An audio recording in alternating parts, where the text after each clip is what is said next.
All right, deep divers, welcome back.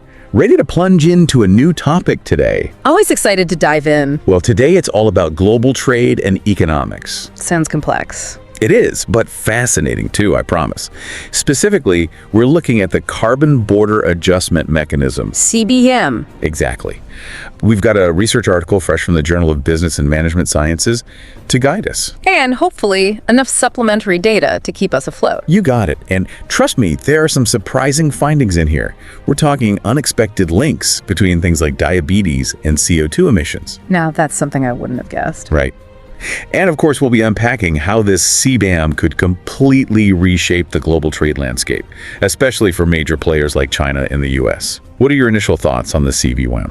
Well, I think the main idea is to level the playing field, between countries that have stricter environmental rules and those that are, shall we say, more relaxed. So, preventing companies from just shifting production to countries with laxer rules to avoid those stricter regulations. Exactly. It's all about tackling that carbon leakage problem, keeping everyone accountable. Makes sense. But how do researchers even start to figure out all the factors that contribute to CO2 emissions in the first place? It seems incredibly complicated. Oh, it absolutely is. But this study used a pretty impressive tool, artificial neural networks. ANNs? Yep. Think of it like a powerful computer program crunching a massive amount of data. In this case, over 1,400 factors that influence CO2 emissions per capita. Whoa, 1,400. Okay, so they looked at everything. Pretty much everything from societal and environmental stuff to infrastructure, government policies, economics, even financial systems and technological innovations, the whole shebang. Okay, that's impressive. Anything in all that data really stand out to you?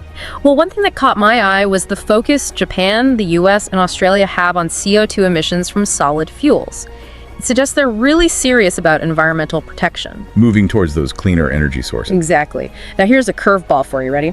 The study found a link between diabetes and CO2 emissions. Now that's what I call an unexpected connection. Are they saying one causes the other? Not directly, no. It's more nuanced than that. But climate change, which is fueled by those CO2 emissions, can really mess with food production. And it influences lifestyle habits too. Both of those play a role in diabetes. Ah, I see. Like a domino effect. Emissions trigger this whole chain reaction impacting health. Precisely. And speaking of interconnected systems, the study also talks about how financial institutions are becoming more important in this whole carbon reduction effort. Oh, absolutely. Green finance is booming, and socially responsible investing is on the rise too.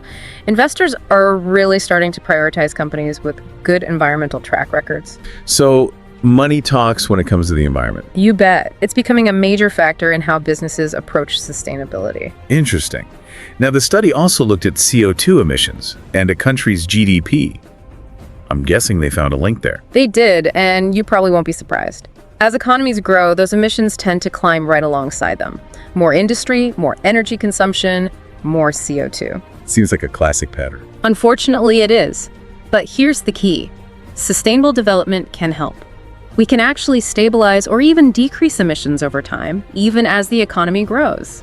It's not a hopeless situation. That's reassuring. So there is a way to break free from that cycle of growth equaling damage. But let's get back to the CBAM specifically. The study went a step further and compared how different countries are responding to it, right? They used something called ANOVA. You got it. Analysis of variance, a way to compare groups statistically.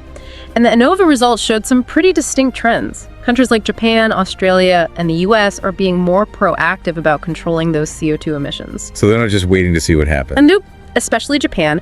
They're also focusing on upping the value of their products. Makes sense. Offset any potential cost increases the CBAM might bring. Exactly. Now, how does that compare to, say, China?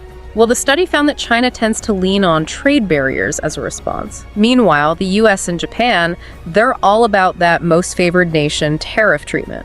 Remind me what most favored nation means again. It basically means treating all your trading partners equally when it comes to tariffs. Same rules for everyone. Ah, okay. So a totally different approach than those trade barriers. Right, and that difference speaks volumes about the varying economic and political priorities at play, how those priorities shape a country's response to global mechanisms like the CBAM. It's a really complex issue. Definitely complex. But it seems pretty clear that the CBAM is shaking things up, isn't it? Raising some big questions about the future of global trade and economic development. It really is. And that brings us to a crucial question.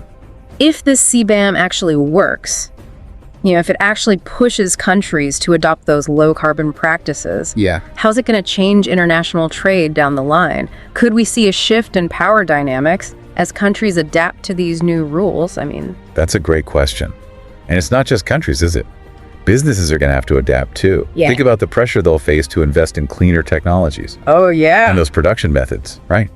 Just to stay competitive. Oh, absolutely. It could really accelerate innovation, push the development of all these new technologies and solutions. It's exciting in a way, right? It is, but it's a double-edged sword too, right? Because it could also create big problems for businesses. Yeah. Especially those that don't have the resources to make those big changes. Exactly. So it's almost like a global game of catch-up. It really is. Everyone's scrambling to adapt. Yeah. And what about us, the everyday consumer? Oh, yeah. How might the CBAM affect us directly? If businesses have to pay more for those carbon-intensive imports, won't those costs just get passed down to us, like higher prices for everything? That's a real concern, no doubt. It really highlights how important it is to think carefully about how these policies are implemented, and what the consequences might be for everyone involved. We need to strike that balance between pushing for change and minimizing negative impacts. It's a tough one. It really is. One thing that struck me while reading this research was just how many different factors are involved here. It's not just about CO2 emissions on their own. It's economies, trade, technology, even healthcare, like we saw with the diabetes connection. It's a tangled web for sure. It really is. And the study used such a detailed data set, right? It just underscores how we need to consider all these interconnected factors when trying to tackle climate change through mechanisms like the CBAM. Yeah, there's no easy answers. Yeah, no quick fix, no magic bullet. It's going to require a nuanced approach for sure. Makes you realize how connected everything is in our world. It does. One change can have huge consequences in unexpected places. It's almost like a ripple effect. Exactly. And that's why it's so important to understand the CBAM and how it could create those ripples. It's not some abstract concept. Right. This is something that could affect our lives in very real ways. Absolutely. And it's still early days for the CBAM, isn't it? We're just starting to see how it plays out. We are. And what the long-term effects will be. It's like this massive experiment on a global scale. That's a great way to put it. We're all part of this experiment, whether we realize it or not. Our choices as consumers, business owners, citizens, it's all going to shape the outcome. It makes you think about the power of individual choices, doesn't it? Yeah. It's easy to feel powerless when faced with these huge global challenges, Oh, yeah. but every decision we make contributes to the bigger picture. Absolutely. And those choices matter even more now as we deal with climate change and everything that comes with it. The CBAM, it's just one example of how we're trying to address this incredibly complex challenge. It's definitely a lot to wrap our heads around. Feels like we've only scratched the surface here. We have. But we've covered some important points in this deep dive. We have. And hopefully our listener has a better grasp of the CBAM now, its complexities, and how it might transform global trade and those economies. So what does this all mean for our listener tuning in? That's the million-dollar question, isn't it? The CBAM could touch so many aspects of our lives, everything from what we buy to how we invest. Sounds like staying informed about the CBAM and what it all means is going to be pretty crucial in the coming years. Can't just ignore it and hope it goes away. I agree completely, and that's where critical thinking comes in. Don't just take everything at face value, Do your own research, consider different perspectives, form your own opinions. Be an active participant in shaping the future. Exactly. Not just watching from the sidelines. And remember, the CBAM is just one piece of a much larger puzzle when it comes to dealing with climate change. It's not a cure-all. Right. It's part of a global effort, one that requires everyone to work together to innovate and adapt. We need to be on the same team. Absolutely. Well, I think we've given our listener plenty to ponder today.